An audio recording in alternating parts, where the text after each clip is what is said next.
Good evening, race fans, and welcome back to TRTM for tonight's coverage of VSR Phoenix Season 8 Round 5 here at a bright and sunny Silverstone circuit. I, of course, am Regan Clark. You join us, as mentioned, from the Silverstone Grand Prix circuit. Founded in 1948, consisting of 18 turns and 3.6 miles of FIA Grade 1, formed off the bones of an old RAF installation for the housing and training of pilots of the Vickers Wellington medium attack bomber. Silverstone is a mighty circuit indeed. Home of the British Grand Prix, has been the home, trading hands with Aintree and Brands Hatch over the course of its nearly 75 years in operation in Formula 1. Today it's the home of Round 5 of the Championship as we get down towards the end of free practice here with only a minute to spare before we're on to qualifying. We follow here with ETE Giles, and what an exciting last pair of rounds we had then back in rounds 3 and 4. For those of you who missed out last Wednesday, we just came back from the Red Bull Ring, the first sprint race evening of the season, looking at our previous winners now, round 3 and 4, with White Doctor in the number 54 having won in round 3, SN Quiz having won in round 4. Now both of them defining chapters of VSR history there. White Doctor giving Aston Martin their first overall win in well over a season, as a matter of fact, going winless all throughout Season 7. White Doctor then returns Aston Martin to the top step at round 3. SN Quiz becomes one of the first silver drivers in well over a season to win overall as well, and we'll be on to his changes in a moment's time as well, as he's been promoted for his efforts alongside another driver. Just checking in then with Giles, he makes his way down through the Hamilton Straight and down onto Abbey. So discussing the changes coming into this round, of course, SN Quiz moved from silver to gold, with Chris MCK08 being the other driver that followed him. He finished second at round 4 as the quali timer kicks off. We're back up to a 20-minute qualifying session today and a lively paddock, a roar with engines at the moment. We'll be getting on board with plenty of drivers making their way out today, as it's looking to be an exciting one for qualifying, all things considered. Now, we'll have more to discuss in a moment's time. We see here round 3's race winner White Doctor first out into the fray. Behind him is Wishful Winnings in the number 23. Now, quali has returned to 20 minutes. The racing length has returned to 1 hour, so we're out of the sprint format back into standard service there. Unfortunately, we just had to reset the timer. Will be a little bit out of tune for us there, but better late than never, I suppose, is the best term for it. We follow here with White Doctor right behind him, Wishful Winnings, competing from the reserve category. And then further behind him, Just Boris. And we'll go through the division standings here as we stay on board with White Doctor, who now carves his way up to the lead of the championship. Now, starting us off in the gold standings, he leads by 32 points to Chris MCK08, and SN Quiz now make 2 positions at the podium on their promotion out of silver and up into gold. They overtake the likes of Blue Frog and Tommy to push them to the back of the top 5. You can see further down the order as well, Cassie has been pushed down a few positions, but a single point ahead of last season's champion Just Boris on a vengeful comeback drive. He was the centre of quite a bit of controversy, let's put it bluntly, back during the time of round 4 in the night racing half of the Red Bull Ring sprint. And now he's just looking to pick up the pieces and keep the ball rolling. Looking further down as well, we've got Regent, who dropped out of the championship, sadly, after disagreements inside the paddock. He's dropped away, the number 420, not set to continue, rather reluctantly so. But that'll be much to the benefit then of ETE Giles and VSR Chris, who look to inherit a free position by the end of Season 8. Looking in silver, it is far from a distant affair, really. Level on points, VSR Grizz and VSR OT. OT chasing his second Silver Division Championship title since Season 7. Audi Pete not too far away either, making a very close trio inside that podium. Same story for bronze. As you can see, it's only 5 points separating the top 3, and it's only 9 points separating the top 4. Once more, it's only 10 points separating the top 5, and so on and so forth. It is razor thin between Abok and Dollar Up. Rafing not too far behind, and same story for Jayco and Daily Boy. And then on to the topic at hand then, our qualifying predictions and balance of performance. Now, this is mildly outdated information here, taken at 6:36 PM BST, as just after this, we had what I can only describe as a fantastic turn of events for both Tommy and Boris, who currently occupy the top 2 steps in predictions, as they broke into the 57 barrier. Now, that's not recorded on our data because it updates when the servers reset. Right now, our last data packet shows Tommy most likely to take pole position on what he described as an inch-perfect lap, setting a 1:58 flat. Just Boris predicted it second with a 1:58.225. White Doctor on screen at the moment predicted third by only a tenth, not even a tenth, a hundredth of a second. And rounding out that top 5, VSR Chris with a 1:58.386, and he's behind Tyler Vermack in 4th. Also, you can see there by about 3 hundredths and 5 thousandths of a second to White Doctor. So it's a very narrow state of affairs inside that top 5, all things considered. About 3/10 of a second, just under 4 between our top 5. Then further behind them, Blue Frog and Wishful Winning 6th and 7th. Hin Hin Pappy in 8th.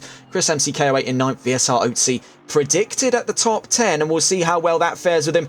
We stay on board here with White Doctor, pulling up our timing charts here as he's getting down towards the line. Does appear to be on an invalidated lap, but we saw him cross the start-finish line, so this will be on our benchmark times here. We pull up the timing charts to our left hand. White Doctor crosses the checkered line, but doesn't set a time in then, so it was considered as an extended out lap. Just Boris, however, doesn't have the same problems, setting the first time of the session at 1:58.485. Right behind him then was Tyler Vermack with Aston Martin. Oatsy and Cassie crossing the line as well, 3rd and 4th. Grizz behind them makes a reluctant 5th, and that's pushed down to 6th with the presence of Chris MCKO8. Behind him there was Blue Frog in the number 61, who is having to go another run around the track here. So staying on board now with the current pole sitter, though we will be quickly checking in then with the one set to challenge him, that being Tommy in the number 66, as right now just started his flying lap. We'll stay on board then with the 66 Porsche as we discuss balance of performance, and really it is tough to say who is going to be having the most amount of fun here today. We've only got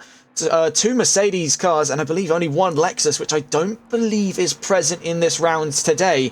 So really the only ones benefiting from this balance of performance package coming into round 5 of the championship would be Twiglet and Daily Boy in the 96 and 97. They'll be losing 37 kilos on that RCF coming in around 5. Mercedes losing only 2 kilos. It's going to be a tough one to pick up from, admittedly.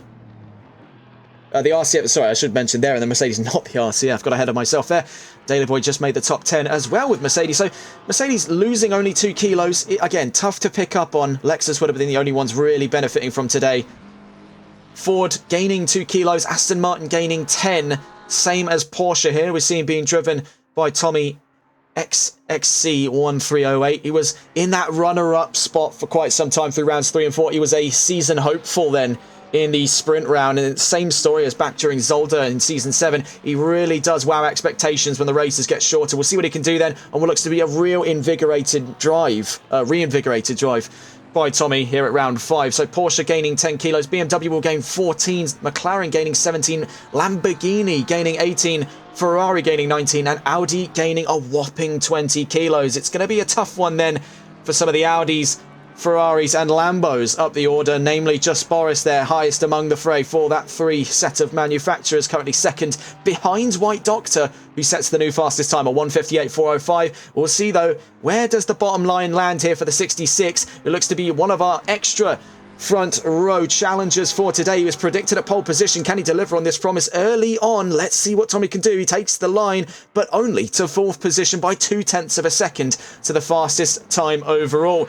Now, he described that lap that he was speaking of in the qualifying predictions as inch perfect, and that's precisely the parameters he's going to have to match today if he means to take pole position. Now, he had a very good go of it in round 4 and round 3, where he was on pole in Austria, but that fell apart to a P6 finish after a myriad of changing results. White Doctor looks poised for pole position at the moment, but by a narrowing margin. Tyler Vermack also looks confident, and this is Aston Martin's home turf here. We're only a few minutes walk away, as a matter of fact, from Aston Martin Formula 1 headquarters across Dadford Road in Silverstone, and they just sit on the opposite side of the main road, taking you into the Grand Prix circuit.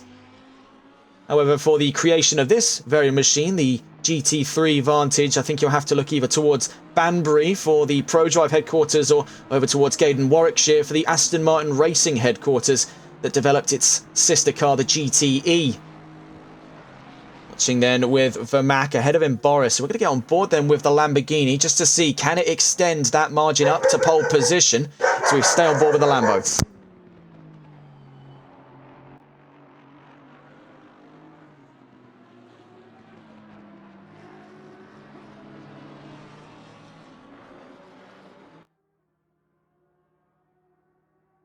And up to pole position then, a 1:57.995. Now, we saw that it was possible to break in to the 57s, and Boris has done that very early on in the session, not even halfway in, and we're already seeing 57s crop up on our timing charts there. That is the provisional fastest lap so far by just Boris, putting him on pole position. But let's see how the rest of the grid can challenge him with 12 minutes left to go.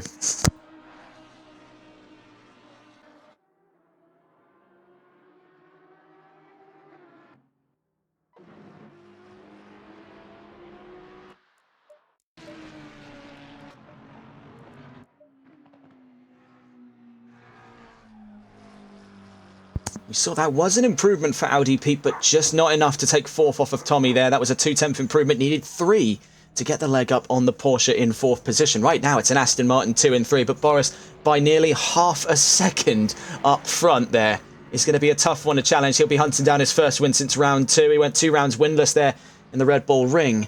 Mighty frustrating performance from last season's champion. Looking to pick up the pieces here and get back into the championship charge. We'll be taking a look at the overall standings alongside our news segment at the end of qualifying today, as the stakes are being set here for what is going to be a very exciting round. We're about we're about a fortnight away from the halfway mark of the season, round 7, which will be one of the 2 parts of our second sprint race evening. That'll be at Snetterton Circuit in 2 weeks' time. Do thoroughly look forward to more sprint racing format this season. Looking at the calendar as well, as we've just got into round 5, hot off the trails then of last week's first sprint race evening at the Red Bull Ring. We're here at Silverstone today. We'll be at Zolder next week for the 28th of May, just before the end of May. Heading into June, we'll be back in the sprint format at Snetterton, then Monza, Paul Ricard, then to Ricardo Tormo, otherwise going by Valencia for the final sprint round of the season, before we're back into the hour format for round 13 and round 14. On board then with Hin Hin Papi, just breaching the top 10 at the moment. At the current time, the number 6 down towards the line next, that's VSR Oatsy. Does he gain a position in quali? Sadly, not on that last run. The number 81 also doesn't break, the number 61, I believe that was. No, it was the number 81, my mistake. Chris MCK doesn't gain a position on that last run. Checking then with Hin Hin Papi, competing from the reserves class alongside Wishful Winnings, yet to have been classified then. You can see Wishful was in front of him there in the fellow Ferrari, number 23. Does he breach the top 10 ahead of Hin? See as he gets down towards the line. Not this time around. Does Hin find the extension to make 9th position? Also a story of double trouble for Ferrari. Then that balance of performance package really seems to have upset the 296's almost renowned balance coming into this leg of the championship.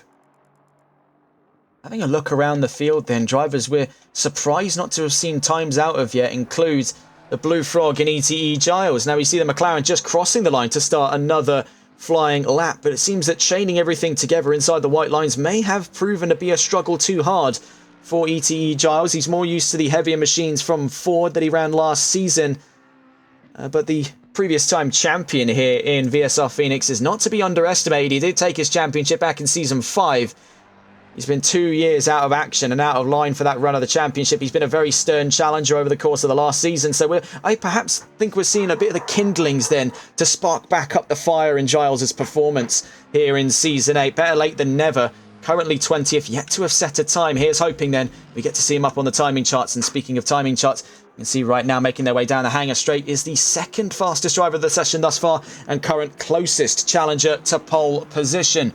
That being White Doctor, the winner of round 3 of the championship in one of 2 races ran at the Red Bull Ring. He leads the championship at the moment, looks closest in line to take the championship by the end of Season 8, as it's been an incredibly strong opener for the number 54.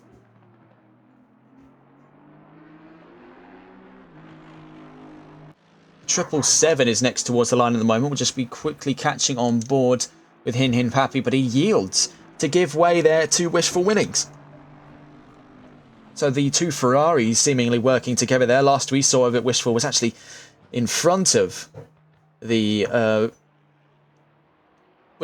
Ferrari behind him, and not the other way around. So maybe a little bit of slipstream there to give Wishful the leg up into the top 10. But does he find his way there on this lap? He has to make 0.2 of a second. Doesn't make any of that, as it appeared to have not been a valid time. We'll get back on board then with the 54 now on its way down the Wellington straight down towards Brooklands and Luffield. 7.5 minutes left to go then in qualifying.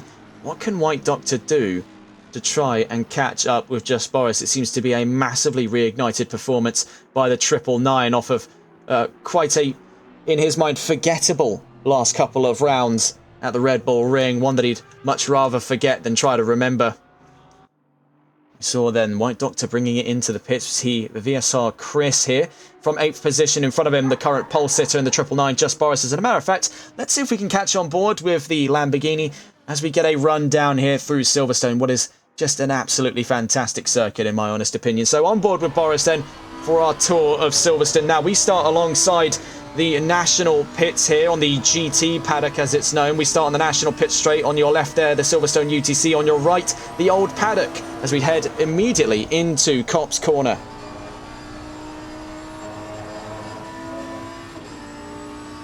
And we'll just have to turn down the unfathomably loud sound of that V10 engine as we make our way into Maggots, Beckett's and Chapel. Now, normally this would crown off the middle sector of anyone's run at Silverstone, but it'll be our opening sector here in the GT configuration. Making our way out of Chapel then and down the hanger straight towards Stowe Corner is going to be one of our first major overtaking opportunities, as drivers will be in the slipstream, perhaps even heading side by side on their way down towards Stowe. And it's a corner just wide enough to promote some side-by-side racing here, but it massively changes geometry past the apex as it starts to line itself up for Vale and Club Corner here. Another heavy braking zone. We've seen drivers get side-by-side around here before, but rarely have they managed to hold their nerve to avoid an accident heading out of Club Corner on their way down the Hamilton straight now at the Grand Prix paddock. To your right there, the wing. To your left, the grandstands.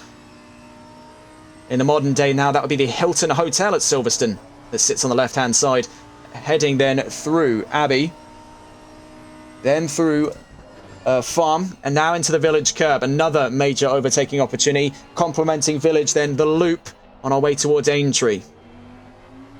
Aintree, the fast left-hander here. Now, we've seen plenty of good overtakes happen in this section of the track in our previous broadcast across various different series here at Silverstone. So now heading down the Wellington straight on our way down towards Brooklands and Luffield to bring about the end of this flying lap, courtesy of Just Boris. Looking at that timing chart, doesn't appear to be on for an improvement. He's off by just 0.2 of a second. So a begrudged performance there, perhaps hitting the upper limit for what the track and conditions can give him on this day. He's got just under 5 minutes left to go. Just Boris still holding on to pole position, but what a run that was then by the Lamborghini. Bit of a cheeky cut through Woodcote. All perfectly legal though for our drivers as he takes the checkered line there. 1:58.172 was his last lap. See Boy Shea running into trouble with Lamborghini there. The number 7 pulled over on the exit of Copse in towards Maggots, Beckett's and Chapel. We see here VSR Grizz and VSR Oatsy in close proximity to one another. Now these two, of course, as we mentioned in our run down through the category standings, are absolutely dead heat at the moment in silver. They are matched for points in the lead of the silver category, so this ought to be a very spicy race between the pair of them. Now we've got to see a bit of action out of them back in Red Bull Ring. I think Silverstone is only going to be an extra flash of oil into that quite already briskly burning fire that is their championship endeavours in silver. 4 minutes then left to go. And the heat's only going to continue to build here for our drivers. They will go on board with the number 23. Wishful Winnings from the reserve category is up 0.6 of a second. That could be a top 10 breacher time if ever I'd seen one. Down towards the line. Makes his way to 7th then from the reserve category. We saw a pretty solid performance out of him last week. If I remember correctly there, the number 23 was quite a timely sight. Then the bright blue and yellow of the 296 makes his way to 7th position on that last lap gone. Checking here with Chris MCK, was on the podium for round 4, right behind Essenquist as he chased the Mustang all the way to the line. Behind him, Taz MCFC in the McLaren makes 14th. Chris currently in 8th.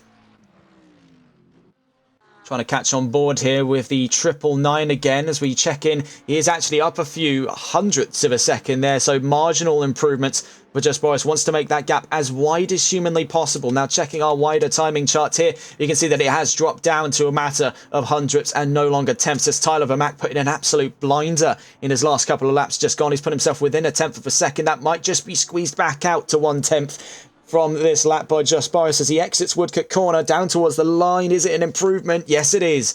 He's now by just over a tenth of a second, a tenth and a half as a matter of fact, to the line. Over Vermack's time there, 2.5 minutes left to go. I think that is really quite the signs of exhaustion. That was really, as Tommy would describe it, an inch-perfect lap. A 1:57.922. Oh, my word. Did you see that collision? Fortunately, we can't show you the replay because it would disable our timer. In reality, we've got just about 2 minutes left to go. The timer is a few seconds slow. We'll be turning that off then at the end of qualifying. On board with White Doctor then as he makes his way around Club Corner. You saw there just the brief glimmer of green from VSR Oatsy's McLaren. That currently sits just at the back of the top 10. The Aston Martin up on the podium positions. Gunning for gold then for a second time going. White Doctor won in round 3. Can he win in round 5 on Aston Martin's home turf? This is really quite the heavy set of stakes here for him to deal with on his way around the loop. 1.5 minutes left to go, and as a matter of fact, looking at our timers there, it is about 20 odd seconds short as it actually has ticked over into about a minute left. You also see Tommy still out on track here. The Porsche down to line needs to find just over half a second for pole position. Is it the miracle lap Tommy's been waiting for? From 4th goes 3rd. White Doctor looking for a retaliation here as he makes his way out of Luffield towards Woodcote. Behind him is Oatsy. What can the Aston Martin do and respond to Porsche's brilliant time just then? Across the line, not an improvement is what they were able to deliver on this lap just gone. We'll be getting on towards the end of qualifying in a moment's time then. Our counter is a few seconds slow, about 26 seconds slow as a matter of fact. Right now, Tommy takes 3rd position. He puts himself at the front of that second row, in closest sight then of the front row, up ahead of White Doctor. It's going to be an ultra competitive top 10 by the looks of things at the moment, with some of the names I'm seeing crop up in those times. Getting on board then with the next car towards the line at the moment. Furthest to the line is Elite Cassie as he makes his way out past the Hamilton Straights. We're at the end of qualifying now, so switching that timer off. We're at the very end of quali. See in the background there was Wishful Winnings having some problems on his way out through Abbey and Farm. We're out through the loop now and on towards Aintree with Elite Cassie as our next car to the line. Behind him, the number 23 that's invalidated their lap, the 777. Also having invalidated, that would be Hin Hin Pappy. Next valid time behind them being the number 81. That being Chris MCK08, was actually a position up on Cassie at the moment. So the BMW, which we've seen very, very rich performances from, especially on race day as opposed to qualifying. Next to the line, what can Cassie do then from 9th position? He's going to need a major improvement here to put himself in competitive stead for the race win today. Either that or he's going to need an absolutely lightning start. As you can see, things are barely distant inside the top 10. He makes his way up to 6th, though. Very, very well done indeed. So towards the line next, Chris MCK08. Then behind him, the number 57. On board with Chris, takes the checkered flag for the end of qualifying, a reluctant P9. The number 57 is next. It's ETE Giles, but he retires to the pit lane. So perhaps something from the stewards there that we've not been laid privy to over the course of qualifying. It may even be a case there because Giles did get his hands full in the last couple of rounds. It could even be something akin to a qualifying ban Number 6 is next to the line then. VSR Otzi takes the checkered flag, but will start from 10th. So a very, very bright qualifying session by all today. Drivers definitely going to have to deal with quite adverse tasks on their hand, namely Blue Frog and ETE Giles, who we saw took what appears to be qualifying sabbaticals for round 5 of the championship. Just Boris then back onto pole position, but with quite stiff competition backing him up all the way to the back of that top 10. It is not going to be easy for the Lamborghini to run away with this one this time around, especially at a track like Silverstone with plenty of opportunities on the horizon. There's a grand lineup of cars here. So we'll be having a look then as we get on towards our formation grid, looking at the overall championship standings. Now, we brought up sectors. This is the overall. White Doctor leads by 32 points with 178 to Chris MCKO8. SN Queese makes third on his promotion to gold. Same story for Chris MCKO8 is now up to second. Blue Frog fourth with 120 points, and that's 15 points ahead of Tommy in fifth position. Soviet Mario sixth, only 2 points away from a top 5 in this championship at the current time. Elite Cassie seventh, and joint 8th there, Tyler Vermack and Just Boris with 96 points, rounding out the top 10, and also joint 10th with the car down in 11th would be VSR Grizz. So looking at the news for today, do we have a bit of an interesting story for you, as it comes from Opel.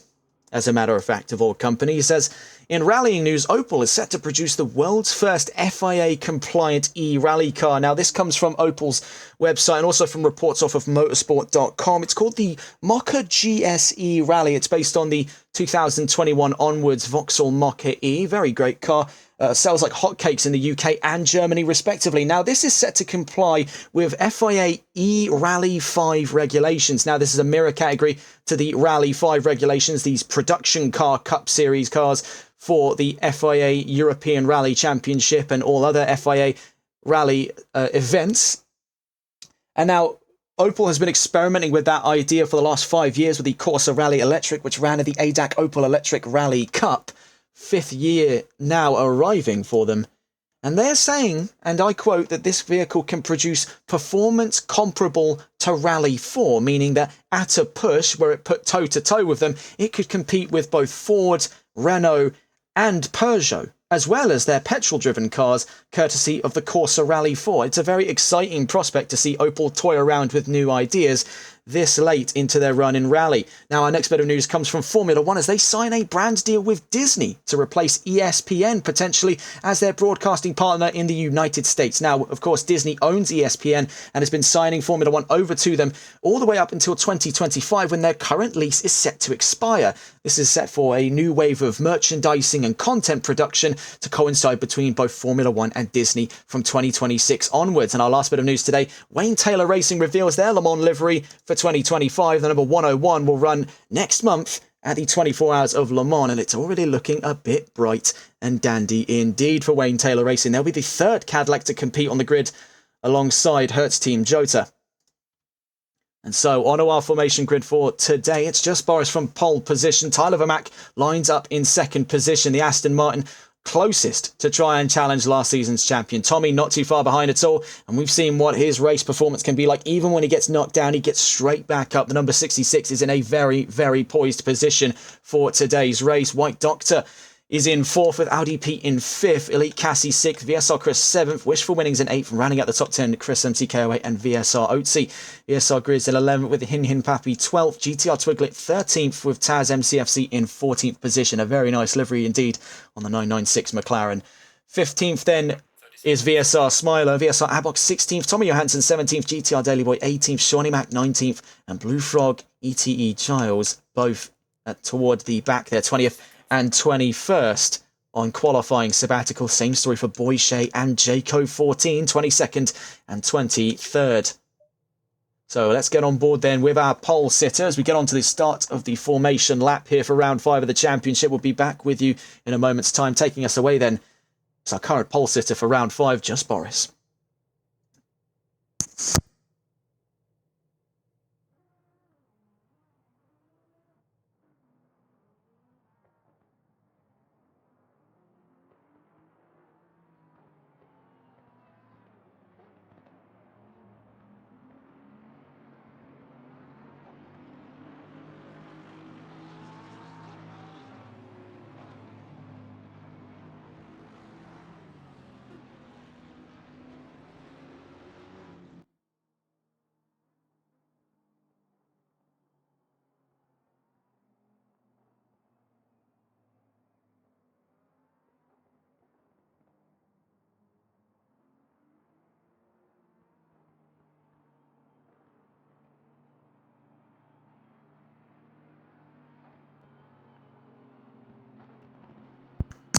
So then still on board with Just Boris. We make our way then out through Chapel and on to the hangar straight here at Silverstone for the formation lap. Now, we ran some data in some other series for the fastest available cars in GT3, and it narrowed down to what is currently only 2 cars on this field that have the fastest top-end speed. Now, we tested these around the Autodromo Nazionale di Monza last week in one of our sister series that we cover here on TRTN, and we found that Ford and BMW have the joint highest top speed of the cars on this grid. There is a car actually faster than them, the Aston Martin V12 Vantage, that doesn't run in this series. That is by a single mile per hour better.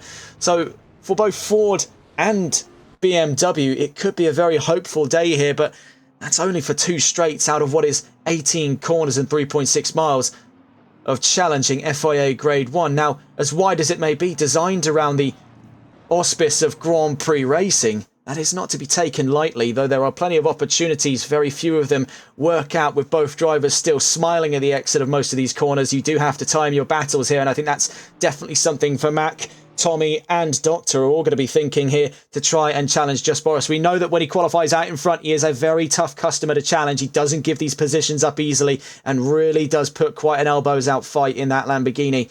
So we'll see what he can do then. We're out past the Hamilton straight. We've got 2 pit lane starts, GTR Daily Boy and Soviet Mario, 97 and 26, starting from the pit lane, perhaps avoiding some of the early doors action down through Maggots, Beckett's and Chapel. Now, that run through Copse Corner isn't going to be anywhere near as frightening as it would be if they were to start from the Hamilton straight. They'd be heading in toward that nearly flat. Obviously, there would be quite a heavy dab of the brake compared to the Formula 1 cars we see run through that section of the track, though even they can struggle to get side by side through that section without someone ending up in the barriers.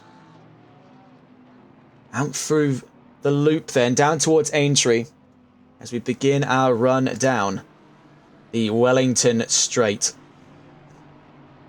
Something you'll note as well about Silverstone that definitely makes it a bit more of a favourable track for side-by-side battling is, obviously, with any kind of battle, is the eventuality that it will go south. And Silverstone is in no short quantity for wide available runoff space. If you get pushed off track, best believe there's a road taking you right back onto it. If not, you've got about a field of grass in front of you there to get yourself back and running. So as we head down toward the line here for round 5 of the championship, as we begin the lineup process round Brooklands into Luffield, you can see is an ultra poised top 10 getting ready to challenge this man on screen here, Just Boris, for the lead of this race for round 5 of the championship. The stakes are back in play then after Red Bull Ring as we return to Great Britain. One of our 2 stop-offs this season will be in about 2 weeks' time, heading back to Great Britain for Snetterton. Right now, though, let's just take in the sights, sounds and utter disbelief of what we're about to see here at Silverstone for round 5 of the championship. We head down through Woodcote Corner. 24 cars in play today, 2 of them currently starting from the pit lane, gives us 22 either side of it. Down towards the line we go then for round 5 of VSR Phoenix Season 8. Without further ado, ladies and gents, we are green and racing here in Silverstone. An hour on the clock and already a great start by Just Boris to hold off any advances towards the front row this early on. But you can see already a wide run out of Copse Corner, so perhaps misjudging his efforts to defend there. Tyler Vermaat getting side by side with Tommy behind him. The Porsche and the Aston having to filter back in on one another. We look over the rear spoiler of Boris's Lamborghini as already he pulls a gap. Tommy's up to second then, ahead of Vermaat, already taking premier advantage there. The shorter starts by the Aston Martins. We can already see that the BMW of Elite Cassie is up into the charge. We can see Boyche and what it appears to be as well, Jayco 14 in trouble as they started towards the back of the field. We can see here Grizz and Abok charging down towards Stowe Corner. Both of them backing out on a move too early on here. We can see White Doctor having to tuck in behind Tyler Vermaat in front of them then.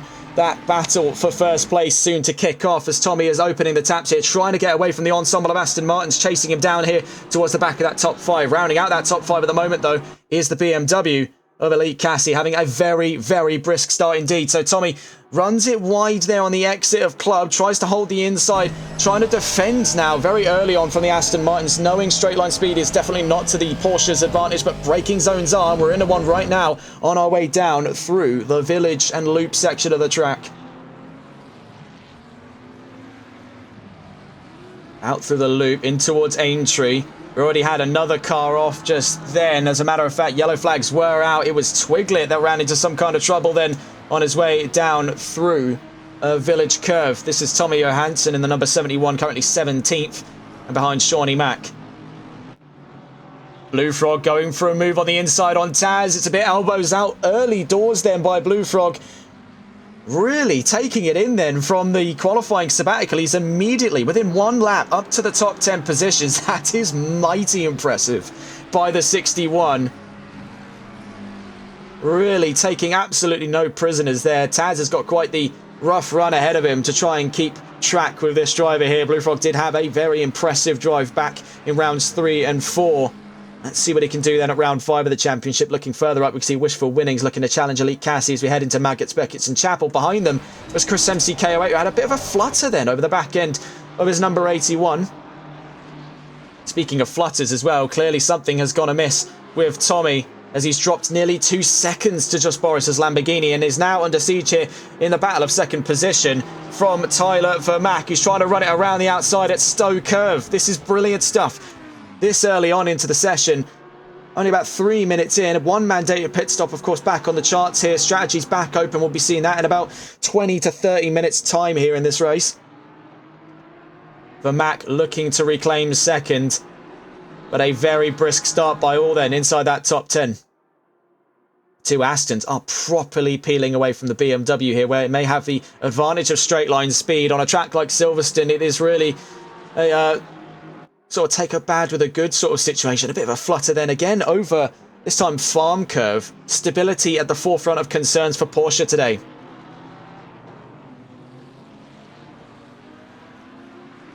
So on their way out of the loop in towards Aintree. The 999 now up 2.5 seconds then. Just Boris now extending his tenure into the lead. A very early promising start by the Season 7 champion.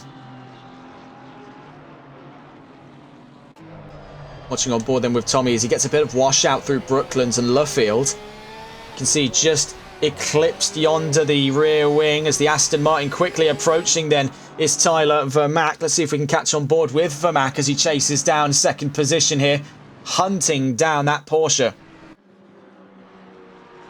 See, going a long ways around the outside at Copse Corner. I'm glad we caught that just in the nick of time. The number 94 really going for the full swing there on Tommy's Porsche.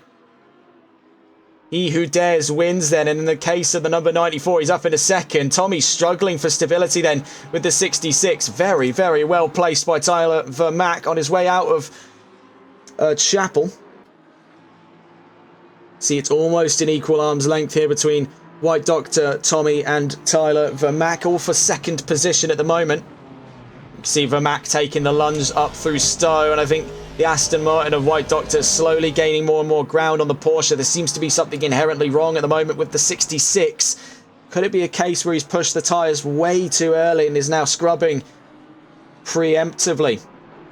Only time will tell on that front. We're going to quickly catch on board here. VSR Smiler getting the leg up on Shawnee Mack. This is in through Stowe Corner. Aston versus McLaren here on home soil for both brands. Down towards Vale and Club Corner they go then. Up into 18th goes VSR Smiler. As for Blue Frog, he's gaining. He's up in a 9th already. We saw him last time making his way up to 10th. He's now ahead of VSR Otzi, one of the Silver Series champions and also current joint leader of the Silver Championship here in Season 8. Blue Frog completely disregarding that. Oh, there's trouble. That's for Chris MCKO8. We just saw across the foreground of the screen. Getting that on the replays. Let's just get a quick look here as to what exactly could have gone wrong. I think it may have just been a washout through this section of the track here. He took a much wider line onto the grass, or may even been a case where he spun out through here. Yes, you can see the sort of trajectory there. That Ferrari, something had to have gone amiss just after the loop for him. That's a free position, though, for Blue Frog, and I don't imagine he'll be arguing with that anytime soon on his way through Woodcote. Wishful Winnings up ahead of him at the moment, battling for 5th. We'll be staying on board with this then in the number 23. Wishful Winnings then, one of our only reserves in play, the other one being Hin Hin Pappy. Making our way down through Maggots, Beckett's and Chapel. You can see this stab of oversteer seems to be a creeping issue for a lot of our mid-engine cars. Oh, it's snaking. It is snaking indeed. That was very good recovery there through Maggots, Beckett's and Chapel. We saw just about where that kicked off. I think it was just about here. Takes one dip in a little too hard and the car immediately starts to fight him back. And you see it was a domino effect because catches over the curve, sends the back end light again. He's really had to rag that car back into form for him to be still with even a glance there at the top 5, but now he's out by 2 seconds. He'll have to do it all over again, but very good recovery. In the background we see as well Blue Frog make his way up to 7th position. There you can see just the ending of that move. And number 61 up an extra position on what I must say is already looking to cement him as driver of the day today. That is brutal. By all accounts, absolutely brutal stuff by Blue Frog. We saw him towards the back of the field for the race start. Within 10 minutes, he's on our screens here, nearing the top 5. That is absolutely insane. See here, Chris MCKO8, he was across our screens earlier, a spin out coming down into this section of the track, now down to 15th. Has got his hands full, courtesy of GTR Twiglet, and ahead of him, VSR Abok. So on his way out of this corner here now. I think what could have happened, having a look at the tyre marks as he passed, was that he caught the grass on the right-hand side on the exit of the loop, and that caused the car to pirouette inwards towards the grass on the infield there. That's just an assumption as to what could have potentially happened. But Twiglet's pulling over. Hang on just a tick here. The yellow flags fly for the 96 as it pulls over to the side of the road. It breaks down. This is an incredibly rare sight for Mercedes. The M177 4-litre twin-turbo, it's the same engine it shares with the V8 Vantage, is by most accounts bulletproof. So this is bizarre to see Twiglet be forced to throw the towel in on the number 96 here in Silverstone. He's back into the pits, though, and out of the way on his way down the Wellington Straights. That is genuinely quite bizarre. An incredibly versatile engine, but never have I seen an issue like that kick off. One does really is really left in a situation scratching their head, wondering how on earth did that just happen. See Audi Pete and VSR Otzi looking potentially at a square off here side by side towards Stowe. Otzi tucking back in behind Audi Pete, these two sharing in the fight currently for 8th position. Otzi looking to go the long way around the number 6 McLaren against the number 77 Audi. We'll stay on board for this fight just now. On our way through Vale and Club Corner, the number 77 currently leading this charge for 8th. He's defending against the car in 9th. Up ahead of them as the car just took that position off, the pair of them being the Blue Frog. See here, Otzi's really got a run on the Audi, but heading down in Abbey and Farm Curve. He's having to bide his time here, waiting for the next opportunity coming down here at Village. And the loop next up. Really, by all accounts, it's been pretty solid defence there by Audi. Pete's just known where to put his car. He's been taking centre mass of the road for some of that to try and hold as much room up against the McLaren to really make him double take any opportunities to take a position up on either side of him. As we head down into Brooklands and Lovefield, Otzi still holding short there, but you can see the suggestion of the idea that he was going for the inside. He's angling himself more and more towards wherever the inside becomes available. I think he's trying to catch Pete with his guard down here, getting inside of his head, forcing him to defend early. It's a classic bait and switch move now in motorsports. We see it all too often. And it doesn't seem to be working here on Pete. He's playing chess, not checkers here, and down in 8th position he is looking to hold strong on this stead of the race. 10 minutes in then, things still livening up ahead of them then. Seems to be, well, no pun intended, the dark horse of this, the Mustang of the number 61 of the Blue Frog. So watching with them as they head down past Chapel and down the Hangar Straight. You can see up ahead of them there just a brief flash of the cameras by the Mustang up ahead. V10 versus V8. You can see just ever so slightly more give. We can see as well another driver that started towards the back of the field, ETE Giles, now makes the top 10. So by both of them, that is a mighty, mighty comeback drive indeed. They took qualifying sabbaticals. We just saw up ahead as well that Boys Shea and the number 7 just got lapped by the Blue Frog. It's the traffic we're now currently running into here with Audi Pete and VSR Otzi in their fight for 8th position. We're trying to get on board with what goes on up towards that top 5, but this is really quite encapsulating here sort of the zeitgeist of what racing is like at Silverstone. There's a lot of waiting around, but when things do get live, and they will get live, make no mistake of that, things do typically kick off into full-blown side-by-side action. Right now, Oatsy's just biding his time here. He knows Pete is not an easy customer to get past. He's, pound for pound, one of the best defenders on the grid from what I've been able to see over the short time I've been with VSR over the course of Season 7, now heading towards the halfway mark of Season 8. We've seen that Pete is not the kind of customer to give up a position too easily. He's going to make this as awkward as possible for Oatsy to get the leg up, and even if he can get past him, he's going to make it especially so awkward to where he'll lose almost all of his momentum trying to get around, meaning it'll be much easier for the Audi to retake the position than it will be for the McLaren to extend the gap. And I think a car choice like the Audi R8 has perfectly complemented that driving attitude. I mean, we've seen quite long ago, as a matter of fact, on our coverage on TRTN, back during our time as TRR, that the Audi would be quite a strong contender for inside that top 10 prime time pack fighting. And I think Audi Pete's acutely aware of the fact that on his day he'll be able to challenge a top 5. Right now he'll defend for whichever position's going to give him points. Right now he's in 8th, holding off both VSR Oatsy and also attempting to unlap Boyche. Things could get particularly interesting. We did have some issues with lapped cars over the course of the last couple of rounds. We do have trouble. It's for the 996. So yellow flags are out. That was out at Chapel Corner. The 996, I believe, being Taz MCFC, running into some trouble then in the McLaren.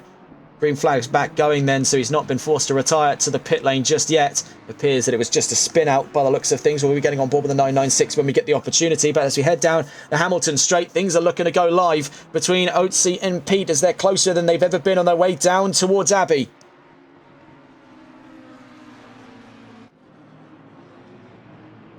Round through Village, Oatsy's got the better line. Pete's going to have to hold the inside. Could it be a late apex by the number 6? Just holding short then.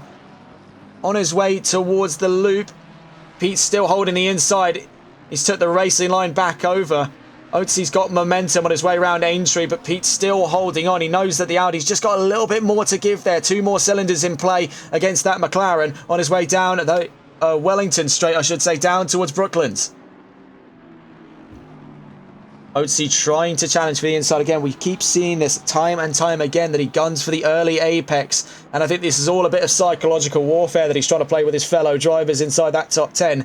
Just trying to jinx them into making a position change happen for him, basically, by defending too early. See that Giles, though, is reining the pair of these two in. The more they continue to trip over one another will be to his gain here. He's already gained double-figure positions since the start of this race. He started down towards the back of the top 20. Right now he's inside the top 10. Could even be looking at a top 8 if these two trip over one another, which isn't unlikely with how much these two are willing to toe the line here. They make their way through Maggots, Beckett's and Chapel. That was trouble for the number 7, Boyche, off the track. Yellow flags were out for this section and will continue to stay out as we see that the number 44 is incredibly close to another driver at the moment. Around that section of the track, we'll be getting on board with them in a moment's time. They're not too far away, as a matter of fact, from these two on screen at the moment. They're out through Stowe Corner. Let's quickly just try and catch here, just as we head down towards Vale and Club.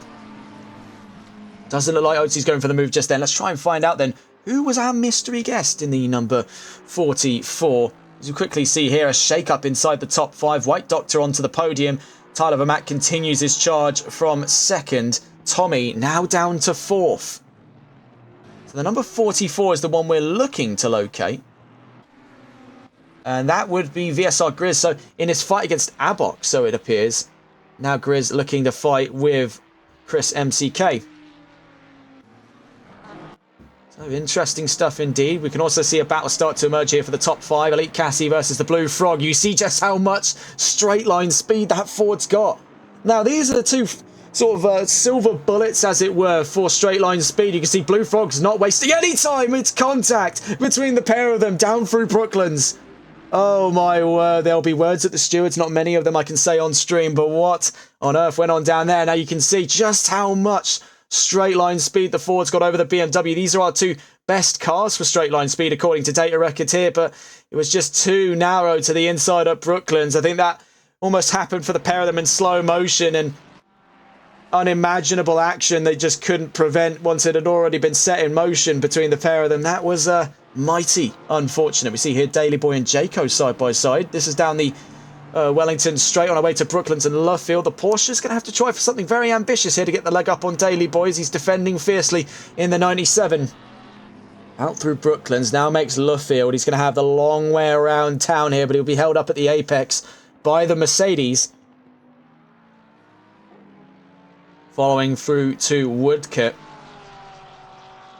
We're over a quarter of an hour into the race, so we'll get a full rundown of our current standing positions. More trouble then arises, this time after Copse Corner. Yellow flags out for this section of the track, as that's Taz MCFC stranded on the left-hand side after the exit of turn 1.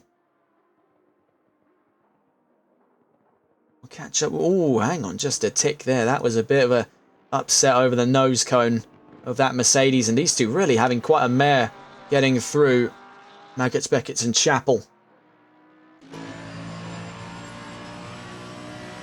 Trying to sever the toe then between himself and the Porsche.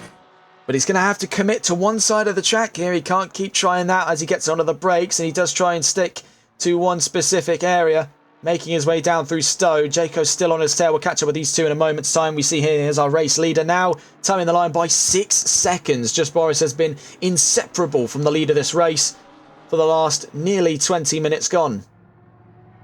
Smiler joins the ensemble in the pit lane as well. Boy Shea we can see on screen at the moment. Taz also a recent join to the pit lane. I believe that might be a DNF then by the McLaren, sad as it may be. There's a very mighty impressive livery coming into this round. Quite stark colours there, reminiscent of I would say almost United Autosports inspired there, but now on board back again with Oatsy and Pete. Now the gap quite wide compared to where we last saw these two practically pushing each other around the track in our last view of them. They're now separated by just under a second. On their way down through Maggots, Beckett's and Chapel. Up ahead of them at the moment, we will see the state of affairs going on for, if we quickly find them here, Blue Frog and Wishful Winnings, the new fight for the top 5. Now, our original fight for the top 5 was between Blue Frog and Elite Cassie, as we saw, though, in that last replay just gone. If we take a look at the...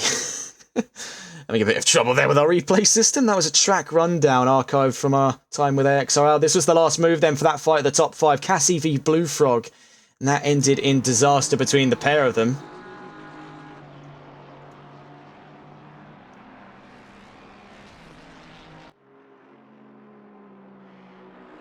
Right now, this is the new fight at that top 5. Reserve versus Gold. Blue Frog versus Wishful Winnings. Who comes out on top then? We've already seen firsthand here that Frog's not afraid to get his elbows out in his fight for position, and he's already towed the line for the last 19 and a half minutes of this race, I should say, to be precise here, that he is taking absolutely no prisoners at Silverstone.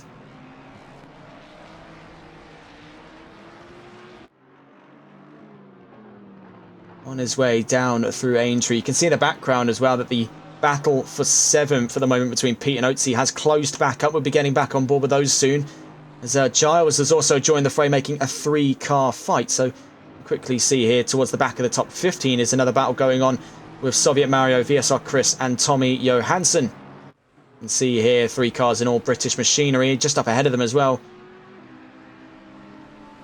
is VSR Abok, towing the line from Ferrari in 14th position.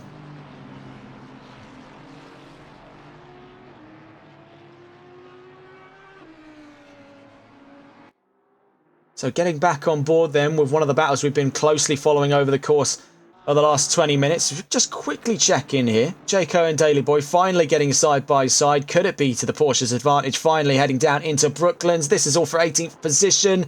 And up into 18th he goes, but running a little bit deep through Brooklands, trying to hold the line for Lovefield. And very well done then for Jayco. See here, Soviet properly swamped in the fight towards the back of the top 15. Abok in front of him. Chris and Tommy Johansson behind him. Out through Chapel, a very good line then, the superior line of the two in the fight between Ferrari and McLaren. Soviets gunning for 14th position. Now we've been trying to get back on board with Oatsy and Audi Pete in their fight inside the top 10, but we've been enthralled by some of these fights inside the top 20. Just quickly seeing what goes on then as we head down towards an action-intensive part of the track. Heading down into Valen Club. I think Soviet's going to try and hold for the inside on Abok, giving him the space. Good showmanship between the pair of them there. They are not trying to take each other out on this race, but I think maybe Abok could have afforded the right to be a little bit tougher in his defence, because now Soviet Mario's up and ahead, and it could even toe the line here for the Aston Martin of VSR Chris to come and follow him on through. By the looks of it, as we head through Abbey, that is precisely what just went on. So having a look around the field, you can see that Oatsy's now dropped position back to Giles, who's towing the line for 7th position today. Him and Blue Frog have been sensational comeback drives today. If we can get our words out. I mean, that really does go to describe it. Words that simply do not exist in the English vernacular to describe just how immense their driving has been today. We're just seeing here VSR Oatsy into the pits then. So an early pit run after his spat there that lost him the position out to Giles. McLaren number 6 in. Very early pit stop indeed. Elite Cassie still forming back the drive. He was in 10th just a moment ago. Now inherits a free position up to 9th on his charge back towards Giles and Audi Pete. I think his iron sight's still firmly set on that top 5 by the end of this race. Namely, one of the cars currently occupying that position. If we take a look around here, that being the Blue Frog, now up into 5th. Still holding the line then against Wishful Winnings, who's been on him since he took 5th position off of Elite Cassie.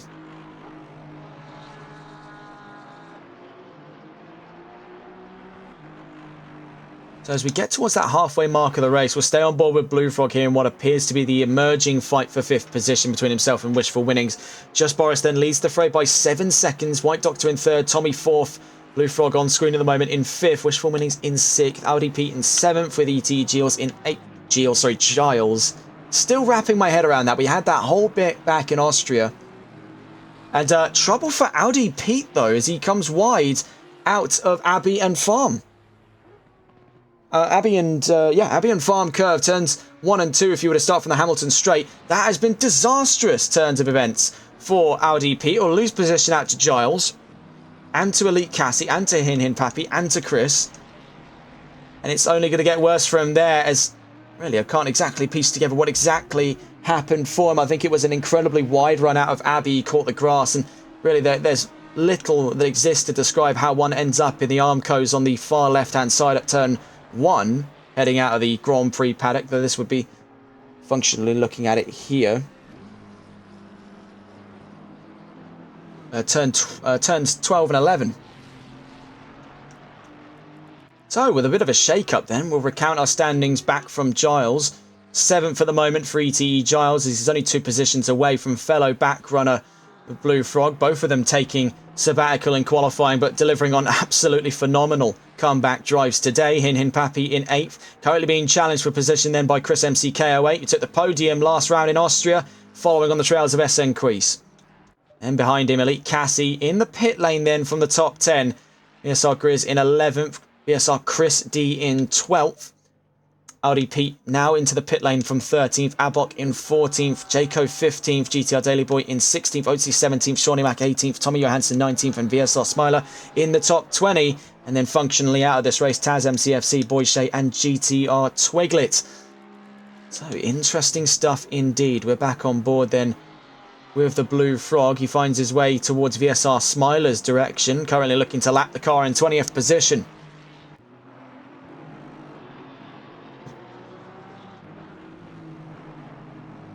There you can see the Aston Martin just rolls on by, lets the Ferrari and Ford get him by there on their way towards the loop. We'll watch them with Wishful Winnings as he tries to challenge for the top 5 in that number 23 Ferrari.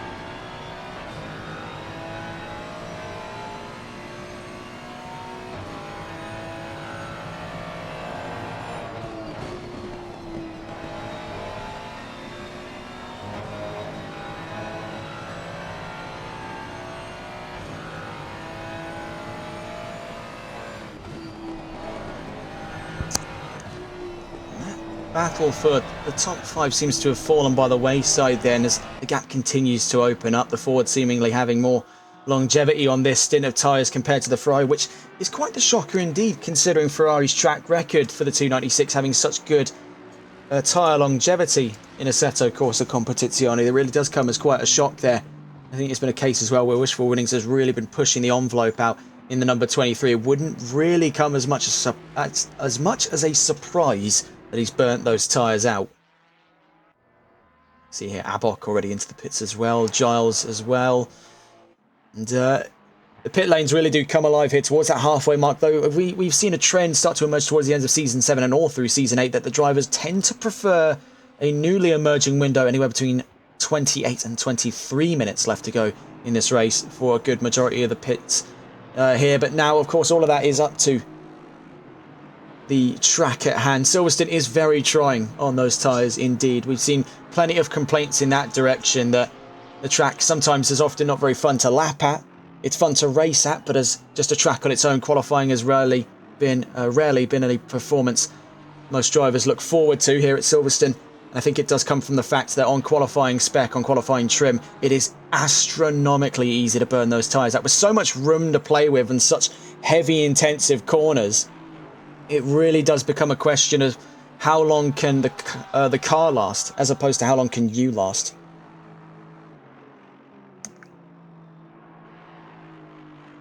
On his way down to Copse Corner then, number 66 in a reluctant 4th position. Now looking around the field to see where our next fights are coming from. And they're going to be a little bit sparser as we head in towards that second half. Fortunately, we've been presented with quite the delightful treat here. 2 drivers that have already taken earlier pit stops. Elite Cassie and ETE Giles. Now this is set up to be quite a show indeed. These are 2 very competent drivers on their day. Cassie having made his debut in Bathurst last season. Giles having been a long-time staple name here in VSR, even so much so as to take Season 5's championship for his very own. Having a look through those last couple of champions over the course of the 7, now 8 seasons VSR Phoenix has been running for. Giles took his win back in Season 5. Still retaining that iconic number 57, now adorning that teal, or almost turquoisey McLaren behind Elite Cassie's BMW. Nico in chat saying he has to go. We'll see you another time then, I suppose. I will be next live if you're tuning in for VSR. Next Wednesday, of course, same time, 7:30 BST in the evening here in the UK. For the next round coming, that'll be Zolder, if I'm not mistaken. Also, if you're joining us, we'll be doing a rerun of the final round of the NLRL Sunday League this coming Sunday after technical difficulties waylaid our final round running at the Autodromo Nazionale di Monza. So plenty of action to come up, and also heading into June, going to be quite an interesting month for us here on TRTM. We won't speak too much on that as we don't like to cross-advertise too much. You can see though, trouble for Jaco 14. Now, he held long, trying to run for a very late pit stop from 10th position, but running into some kind of trouble through Maggots, Beckett and Chapman. Now we've seen that Porsche really aren't too fond of that section of the track. It's very stability dependent. It is very easy for the car to be thrown asunder. There's gaps over the curbs. There's sudden raises, sudden bumps and dips and nooks and crannies. Easy places to get the tyres stuck and lift one side of the car up or dip one side of the car down. We'll catch up with these two in a moment's time as we can see a pretty close battle start to emerge here. Looking at where the drivers are positioned on track at the moment. Audi Pete and VSR Smiler look to be getting close to one another as well. Having a look, there was VSR Grizz and VSR Chris. So this is going to be quite the tongue twister for us here. 2 drivers with roughly similar sounding names. It'll be Aston Martin versus Audi then on their way down towards Copse Corner. We'll stay on board then with VSR Chris. In the number 28, currently fighting for 6th position. Neither of them having took their pit stop just yet. We can realistically expect that anywhere in the next 7 minutes here at Silverstone. Really going the extra mile then in these two. They felt quite confident then, clearly through that first half, to have not took the dive onto brand new tyres. 28 then, feverishly chasing down that Audi. And see, he's just towing. He's in the slipstream now, taking his lunge down towards Stober. Where's it going to land him on the apex? just up ahead, but there's easy opportunity for a strike back here. Good run off by the Audi, could set him up for a counter move on his way down towards Vale and Club, but he holds short of it. No, he doesn't, as a matter of fact. Element of surprise by the 44, taking the leap up through Vale. It leaves the Aston Martin to the inside at Club corner. The Audi will be able to swing back in on that racing line, get a little bit of slipstream down the Hamilton straight on our way towards Abbey and Farm. This could be a brilliant counter-attack by VSR Grizz. If he lines this one up perfectly, he needs the next two corners to fall by the wayside like clockwork if he means to get back up on the inside of the Aston Martin. He's going to try 2 times the charm, not this time around, so it seems just a little too far away to be judging a move up into 6th, but very well done by the pair of them. That was quite the show for as short as it was. Now on their way out of Aintree, Chris up into 6th, Grizz down to 7th. Looking around the field then for our next fight, the number 28 and 44 we were just watching on board with. We've now returned to the 98 versus the 57, but we can see they're still in en passant here. 1.1 second gap between Giles and Cassie as they continue to force their way back up through the top 10. Plenty of drivers yet to have taken a pit stop, getting a wider look at things past the halfway mark. We still have the entirety of the top 7 and then a few stragglers towards the back of the field yet to have taken a pit stop. We can see though that White Doctor and Hin Hin Pappy are 2 amongst them to start their run to the pit lane. We can also see VSR Chris and VSR Grizz making that leap after their move down at Vale and Club corner. Very exciting stuff then between Aston Martin and Audi.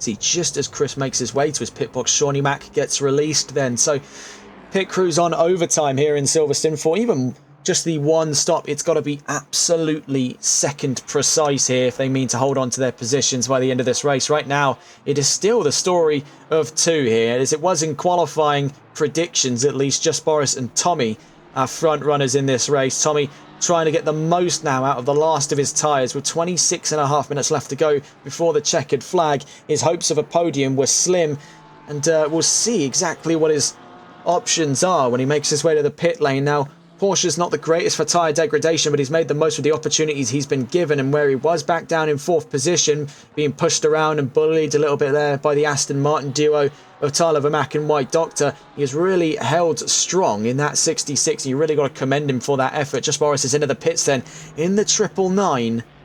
This does leave him vulnerable now. Tommy's going to stay out, so it appears, and go for 1 extra lap perhaps before coming in. We'll see what Blue Frog's up to, and he's into the pits then. So quite the valiant opening stint, had I any mind about that. Perhaps one of the best opening stints I think I've ever seen, save for that one bit of contact down at Brooklands with Elite Cassie. It was a near spotless run for the 61 today, and it definitely does eye him up for the position of driver of the day. Really, it would be silly not to. Back on board then with the driver that he made contact with, the number 98 of Elite Cassie. A great driver in every respect. We saw with both his tenure at Mercedes and BMW that Elite Cassie has got the makings of a very, very strong drive indeed. We even saw it in his endeavours with the Euro Titans team in their academy car in Kyle Army, where he went toe-to-toe with Tyler Vermack of K1 Esports. He's a very solid driver, and but he just seems to be waylaid by bad luck just by being the wrong place and wrong time. We saw that he put up a fight quite diligently there to hold off Blue Frog right here at Brooklands, but it was just a little too far gone. There was nothing he really could have done. He was still owed the racing line. Some could make the argument. Now, not the expert here on stewarding. It did seem like quite a lofty lunge, to say the least, by the Mustang, but neither here nor there. We've got to deal with the consequences of the here and now. We'll let the stewards do their job so we can do ours. 24 minutes left to go then here at Silverstone. In that last lap then, both of them hitting for 59s, now running into the lap traffic of Shawnee Mack. Now, he's had to learn the hard way here, the lessons of blue flag etiquette, as he was involved in incidents with both OSR Saturn and Just Boris at the opening round at Watkins Glen. He's had to very quickly learn how to take a blue flag, and letting these two get on through there, he's had very little issues involved, Shawnee Mack. Having a look around the field then, as Boris is now back out on track. He's down into second, of course, as we saw Tommy take the extra long lunge. And speaking of Tommy, we'll be trying to catch the 66 here to see what his strategy is, as he's heading for the pit lane. So he'll possibly lose that position by the looks of it, as he was just over a lap away from Boris when he took the took that move. I'm trying to exactly word this together here. He was behind Boris is the point I'm trying to get across when he took that move to stay out on track and go one extra lap in. So in most logic here, he would be returning to that position. Number 77 is running into trouble. This is at Copse Corner. And that was Pete, as a matter of fact. Audi Pete, whom I believe is now out of this race. And that is a bitter way for things to end. We can see now Just Boris retake the lead of the race, as predicted. He's back up into the lead of this race then at Silverstone, looking for a home ground win in the 999. He'll be hunting his first win since round 2, so better late than never for Just Boris. But he's a ways away from that overall championship lead. Now, taking a look at that overall championship lead as we stay on board with Boris, you can see that it is quite a ways back for last season's champion to make to the front row, with White Doctor with 178 points right now, leading by 32 to the nearest car. We keep scrolling down here. He's towards the back of the top 10 now. He's had a series of meandering results, 2 DNFs this season, if I'm not mistaken. He's not had the best of runs here on his defending championship bid. Right now, he's joint 8th with Tyler Vermack with 96 points, functionally 8th position. As right now, he'll overtake Vermack in the standings, perhaps looking to make even more changes in the standings by the end of this round. He's definitely in for quite a few position changes here. And Silverstone,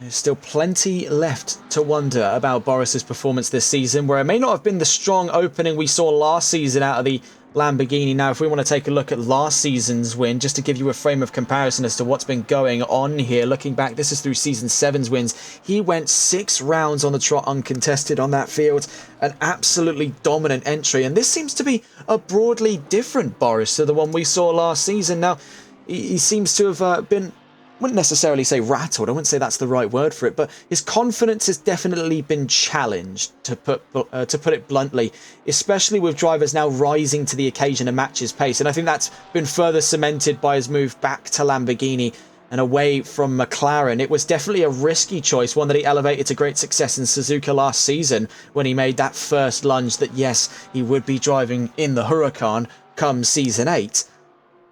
And we've definitely seen the teething issues that have come with this big move away from McLaren. He's ditched stability in favour of manoeuvrability. It's been the real weighing scale of car performance in GT3 and GT4 by that contrast, which we'll have even further to dive into in some other series we'll be covering heading into the summer.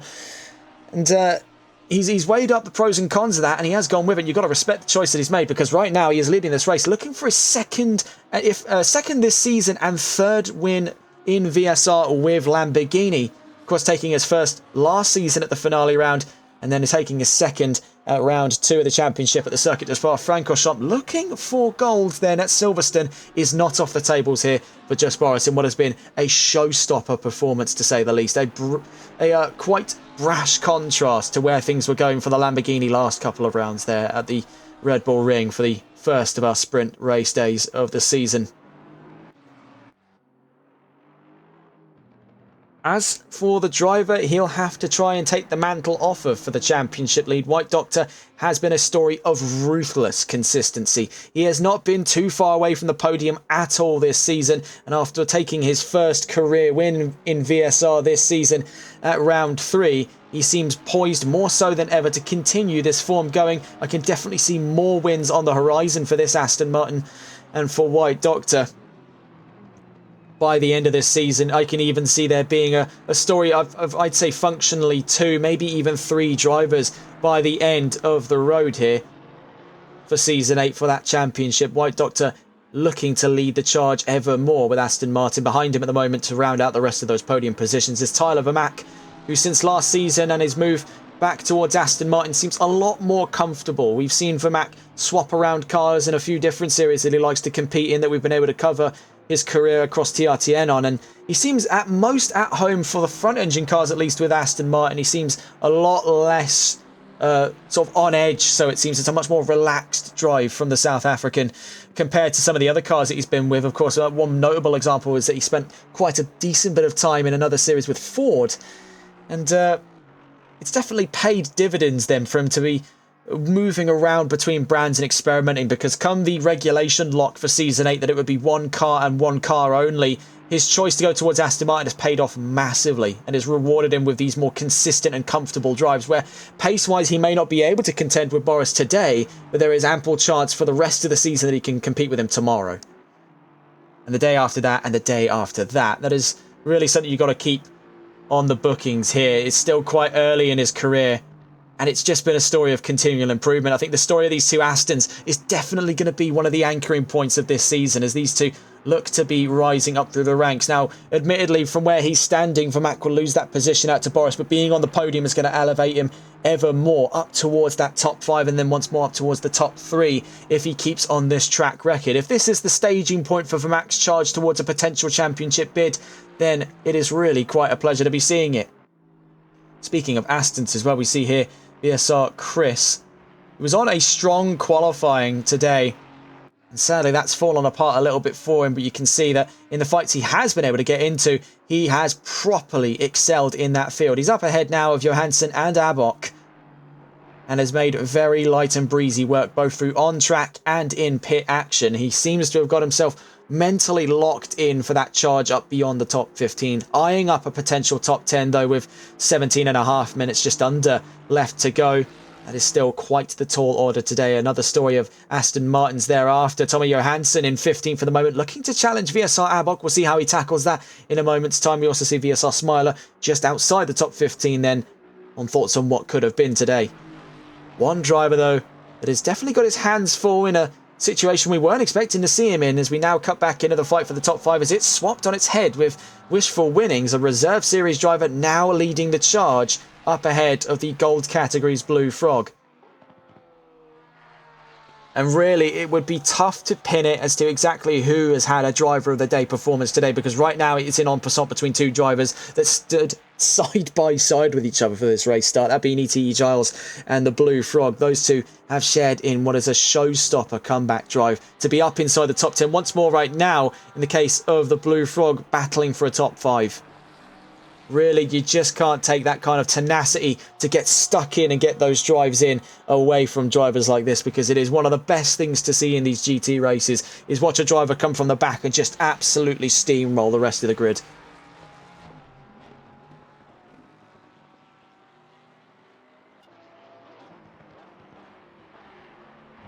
Stay on board then with Frog as he battles now with Wishful Winnings. This is another top 5 battle, so that Mustang really just can't shake a top 5 fight today.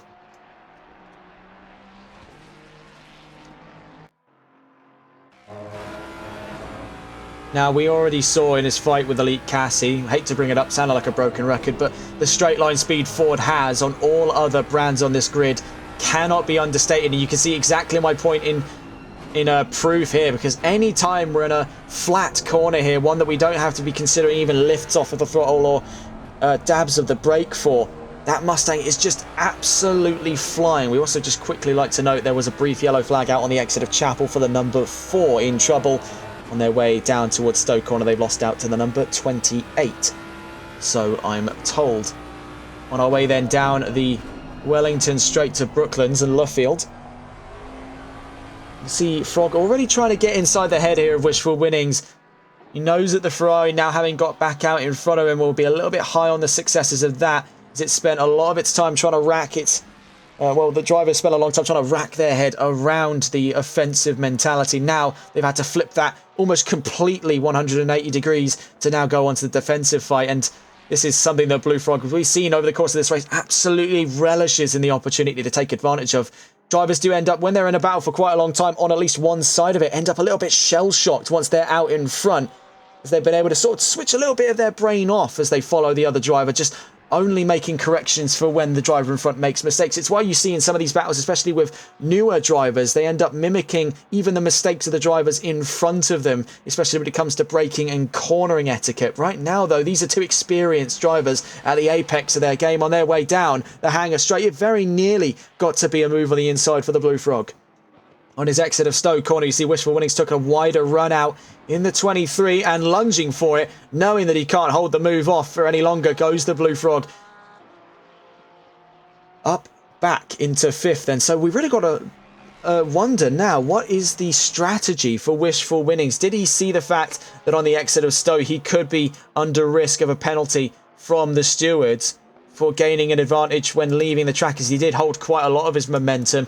Or was he more worried that the Blue Frog wasn't really ever intending to back out in that move for 5th and just wanted to avoid some of the problems therein? With 13.5 minutes left to go, neither of them want to be sacrificing positions this late in, especially when a collision between the pair of them will invite in Cassie and Giles, who are incredibly tough to shake once they're ahead.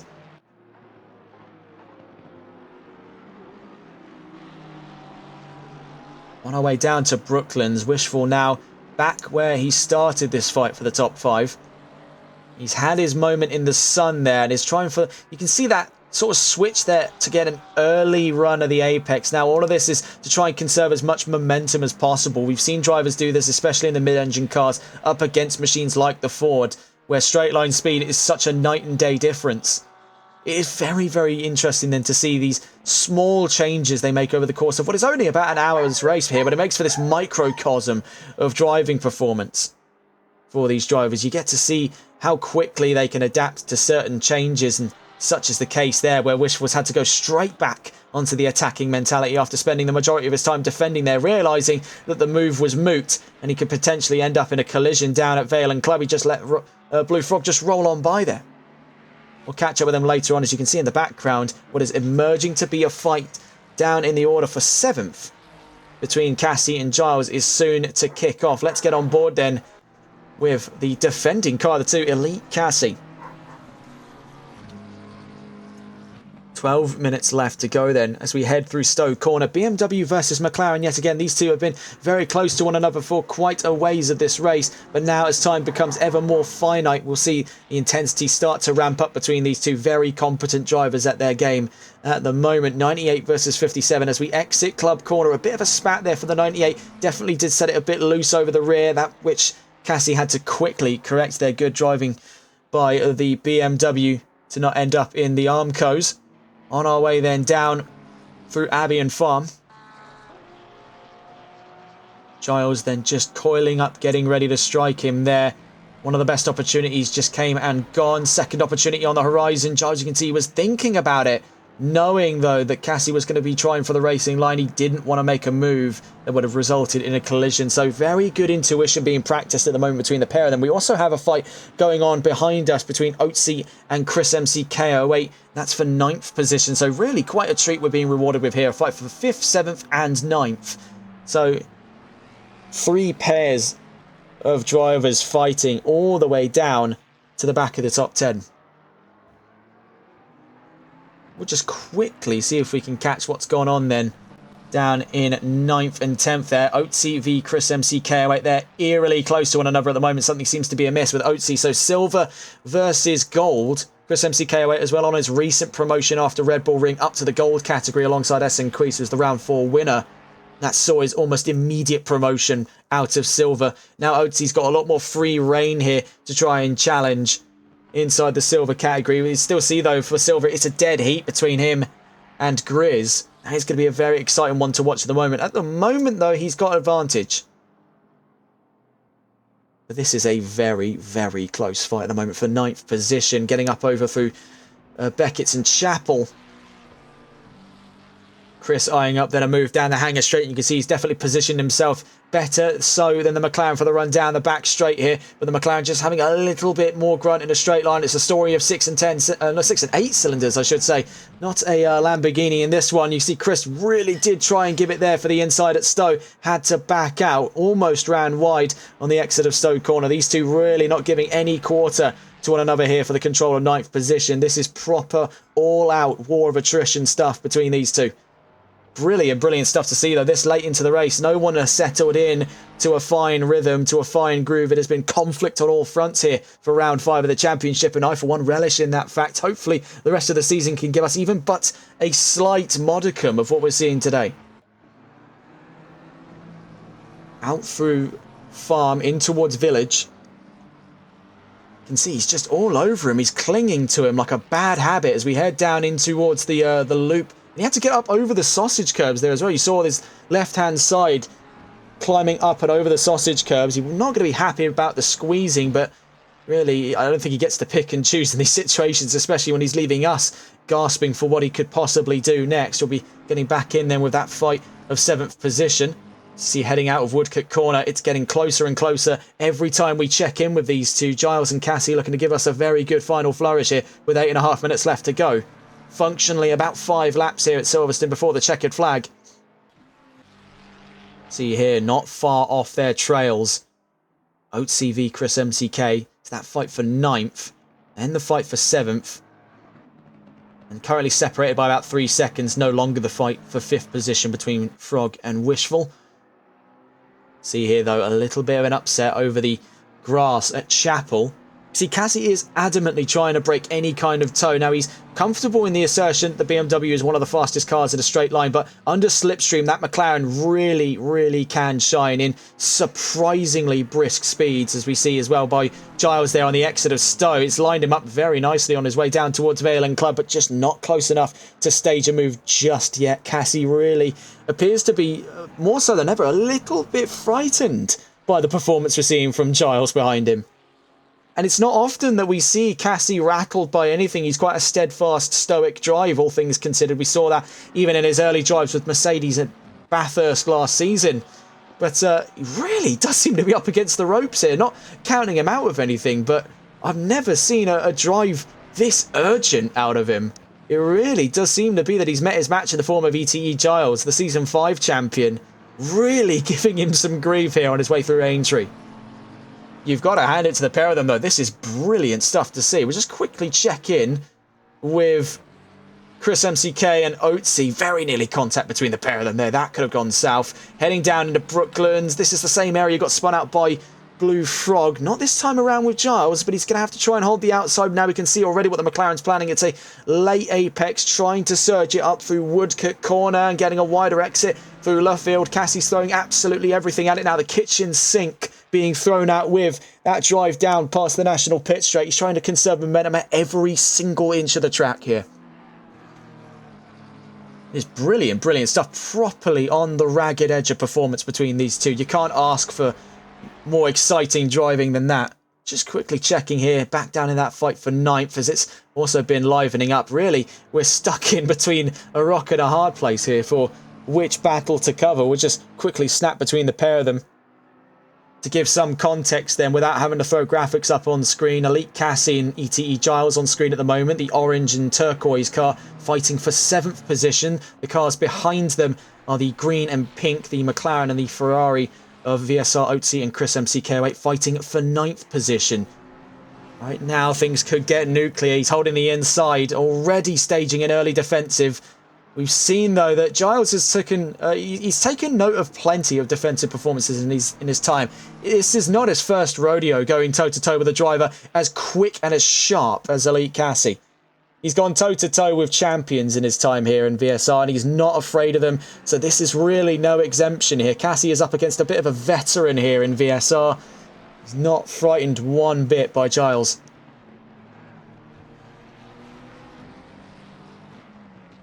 He was trying to cement that run. He's just omnipresent at the rear quarters of that BMW. Just quickly checking in as they head into the same zone here. Is that fight for 9th position. Now, it's rife with action spots for overtaking. Heavy braking zones are the bread and butter of most of our drivers' overtaking opportunities here at Silverstone. Straight line speed is not exactly going to be the defining factor of most race wins today, as we see the Lamborghini is actually one of the slowest cars in a straight line and is leading this race by a long margin right now.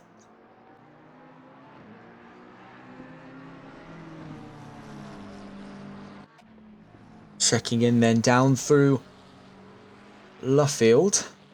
And we can see as well, all of their pushing and shoving has invited a third driver into play, and that's the 777 Ferrari behind them, the purple with red and black accents there. That's Hin Hin Pappy, and the chrome purple makes 2 Ferraris now in the mix up against the solitary McLaren of 9th of VSR Oatsy.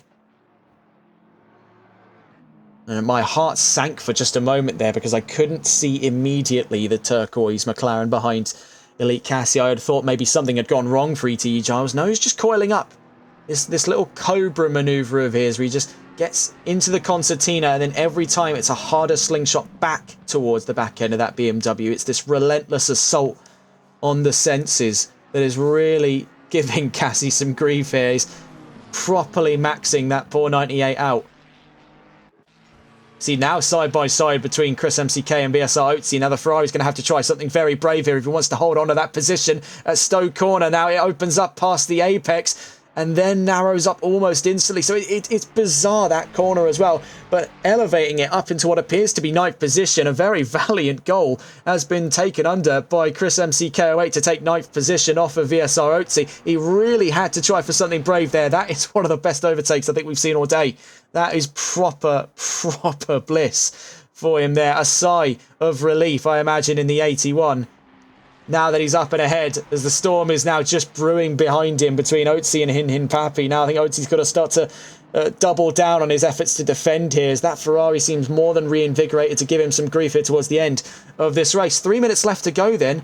Quickly checking in with our fight of 7th position. This is ETE Giles.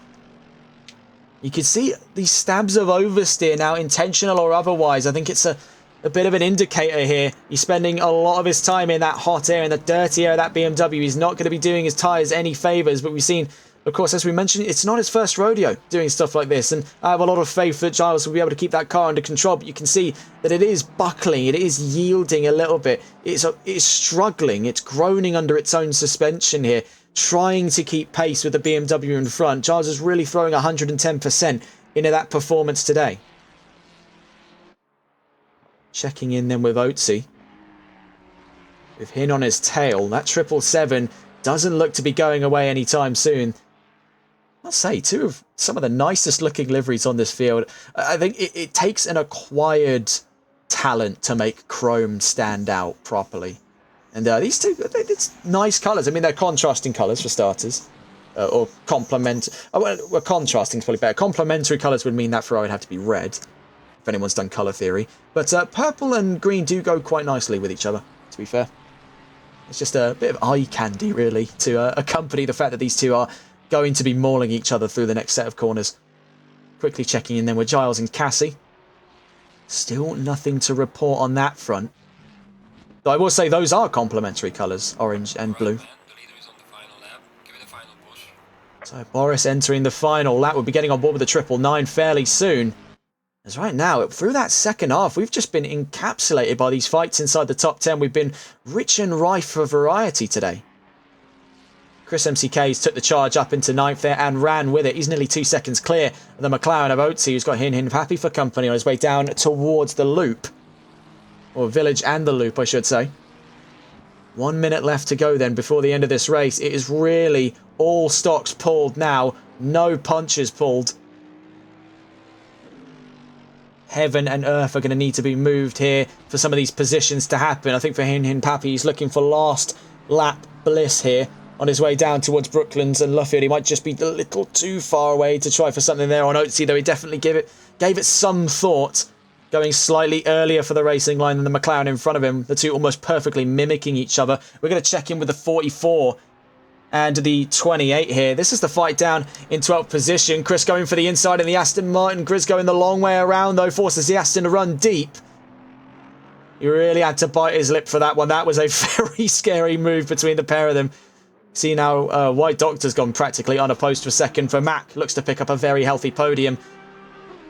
And checking in as we get towards the final moments of today's race. It has really been quite a sensational one and difficult to cover on all fronts of it because we've been not exactly lost for stories today. But having a look in then with just Boris as he looks to return to the top step. He's gone 2 rounds without a win so far. He won in round 2. This will be his 3rd win coming up then with Lamborghini.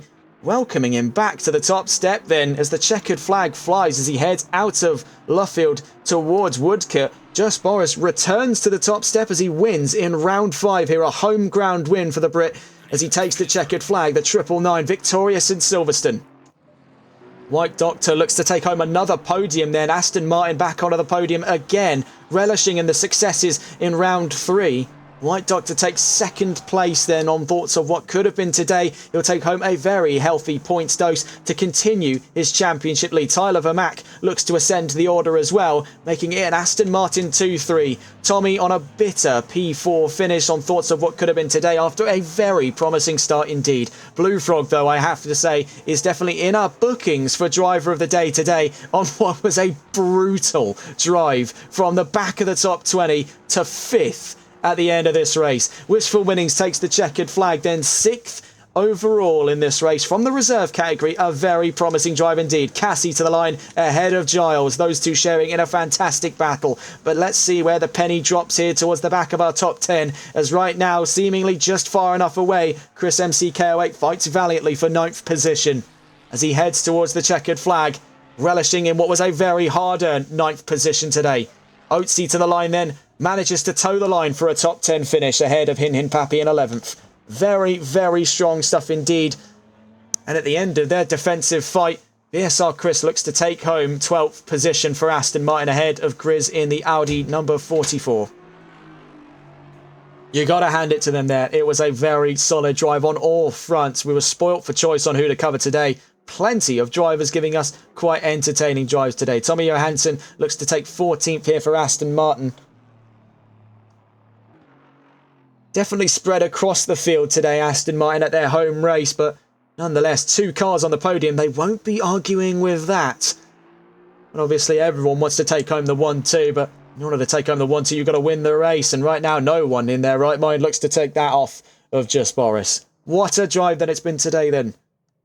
Functional DNFs from Audi Pete, Soviet Mario, Taz MCFC, and GTR Twiglet. Of course, wouldn't be a Silverstone race without the looming danger of a DNF. It is a risky track, despite being one of the more simple-natured of the British tracks available on ACC, of course, alongside its compatriots at Snetterton, Donington and Brands Hatch. It is not one to be underestimated, as with great tracks comes great challenge. That's all, though, for the end of round 5. Returning to the top step then is just Boris. The 999 wins again, his second win this season. He'll be ascending from 8th position in the championship. He shared that 8th with Tyler Vermack, who also looks to surf a few extra positions there on his way to Zolder next Wednesday for round 6 of the championship. That's all from us, though, on TRTN. What a drive we've had today, then. Plenty of entertaining battles. In order to give that decisive choice on driver of the day, I would be willing to almost hold this with the viewers and the various participants of VSR and the VSR servers as well, to really put it up to a coin toss between ETE Giles and the Blue Frog. Those two, 5th and 8th from the back of the grid. That, honestly, you can have one of the best drives of your life. If you're having a comeback drive like that, you're immediately up to the top step on that decision. That's all from us, though, here on TRTN. If you're joining us for our next available broadcast, it will be the rerun of round 10 of the NLRL Sunday League Season 2, and plenty of announcements on the horizon for stuff coming up into June. Do look forward to sharing that with you on Sunday. If you're joining us for the next VSR event, same time, 7:30 BST, and that'll be on the 28th of May from the Circuit Zolder for round 6 of the championship. That's all from us, though, on TRTN. Have a wonderful rest of your evening, and take care. Good night.